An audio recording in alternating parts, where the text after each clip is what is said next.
In a recent Mad Money episode, Jim Cramer analyzes the significant market rally spurred by a temporary U.S. China trade agreement. Companies like Apple, Broadcom, Nvidia, and Amazon, along with tech giants like Meta and Alphabet, saw relief as trade tensions eased, allowing earnings estimates to regain relevance as a key market metric. 4.35%. Reaction? Instantaneous. Stocks erupted. Everything that had anything to do with the world economy, not just stocks directly related to Chinese trade, took off with huge gobs of gains made today. It was a spectacular day for the bulls. One of the smartest I can recall. Very rarely have I seen the stock market actually get surprised by something from the White House in a positive way. We've now seen it 3 times in barely over a month. 1 bad, 2 good. First, April 2nd, Liberation Day, the day that will live in trade infamy, when President Trump declared a trade war against the entire world, which caused a to-date decline of over 10%. Then he surprised us again by pausing those tariffs by 90 days for most countries, triggering a more than 9% gain on April 9th. It happened again today with the news that the embargo-like tariffs on China will come down to more reasonable levels, albeit still higher than before Liberation Day. The market rebounded hard, but what was most interesting? I don't know, to me, it wasn't only a bounce in tech stocks tied with China. You'd expect that, right? We got to jump in all tech and in many other stocks with any economic sensitivity. It was a day when earnings estimates took on new meaning, and it could bring about higher prices for some time. Let's parse how this all came to pass and why it was such a surprise to the market. First, there were always 2 camps close to the president. One wanted China back to where it was before it was admitted to the World Trade Organization in 2001. Now, it was a very big deal because China fully opened its economy to exports, but also wiped out a ton of our industries. A rollback of that proportion could have done real damage to China, but it would also bring down big chunks of our economy. The second camp, the one that seems spearheaded by Treasury Secretary Bessent. Let's call this one the cooler heads prevailed contingent. They negotiated the pause in the big tariffs and a reduction for now to levels that are still significant, but they are not punitive. That's important because many investors believe that punitive tariffs there mean catastrophe here. Now, I don't want to make any judgment about whether all of this trade brouhaha was a part of the art of the deal. Yeah, one big negotiation, or the president simply changed his mind after seeing how much carnage the original plan unleashed on the stock market and on consumers and retailers who feared hoarding and empty shelves. What really matters, at least to the stock market, is that many hedge funds didn't believe Trump would change his mind. Stocks have become heavily shorted, betting that Trump would never give in, even if it wrecked our economy. Now, we don't know if Trump allowed for a temporary compromise because the economy did seem to be troubled and Fed Chief Jay Powell wasn't going to respond with rate cuts. So that's the, cognoscenti say stuff like that. Or because the weakness was starting to turn into fear, raw, naked worry about what would happen.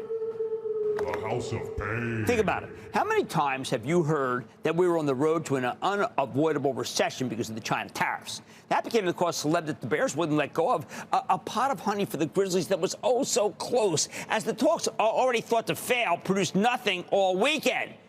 But the early morning announcement gaffed these Bears as surely as an earth sign character walking around in a New Jersey backyard. Boom. Now, let's talk about the beneficiaries. The first, the companies directly affected. Here, let's talk about Apple, Broadcom, and Nvidia, all of which we're about to see a chunk of earnings disappear or become jeopardized by an ever-harsh relationship with China. Same with the semiconductor capital equipment, thinking about the LAMs and the KLAs that have already seen their earnings cut back by a decline in trade. Apple's been treated like a piñata ever since it reported because of a belief that it would be unable to shift enough of its Chinese manufacturing to new countries like India, and then its service revenue skipped a beat on that last quarter. Oh! NVIDIA's been perceived as a hot potato where you never knew where the White House might stand. Broadcom has a ton of business that could be impacted by China. By the way, its stock has been smashed beyond all recognition. That's been a real winner. These 3 stocks were easy prey for the bears who captured the mic, including both strategists and hedge fund managers. Now, you might want to include Amazon in that group because it did a ton of business with Temu and Shein. Those are the Chinese companies that thrived on a tariff loophole that allowed their goods to flood our markets. Now, we don't know if they're going to get that break back. It wasn't announced last night, but Amazon stocks sure act like it would. Then there are the techs that benefit from a possible avoidance of recession. Take Meta, which rallied nearly 8%, Alphabet up 3.7%. Neither has much direct exposure to China, but they would still be it would be collateral damage from a slower economy. But the most quizzical were all these other groups: financials, industrials, transports, consumer discretionary stocks that might have been crushed by a recession. Classic case of the banks. Now, they're always the first to be annihilated by any decline in economic activity. The three I key on are Goldman Sachs, Wells Fargo, and Capital One. Why? Because my travel trust owns all three. Join the club, find out about them. All three of these soared, with the latter, Capital One, most sensitive to potential defaults because of its poor credit card clientele. That skyrocketed more than 6%. It has been my favorite in the club, so I'm kind of proud of it. That the latter cohort could rally even as the group that had nothing really to do with China directly, well, that just shocked a whole lot of investors. Could there really be such a reaction of reverberation from this China stay of execution? Yes, absolutely. Why?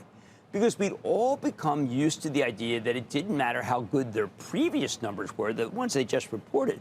What mattered were the future numbers, the estimates, and they were coming down hard because analysts believed that the president's trade policy would most likely cause a recession. So the estimates, they were going to go lower even year over year. That fear made their most recent quarters completely irrelevant.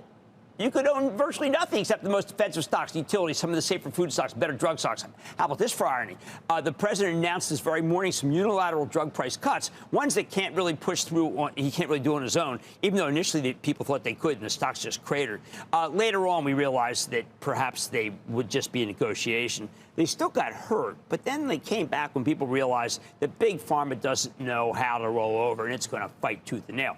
Most safety stocks fail spectacularly, though. Their declines were stark recognition that while the president may not be fixated on stocks, they're always a focus, and he doesn't want to annihilate the stock market. Too many people own stocks in this country.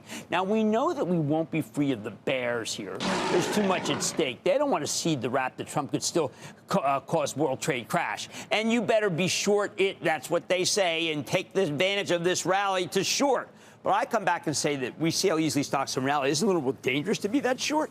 Bottom line, it's better to stay in, stay on, and let it ride than to try to pick the perfect moment to trade in and out of the stock market. By the way, that's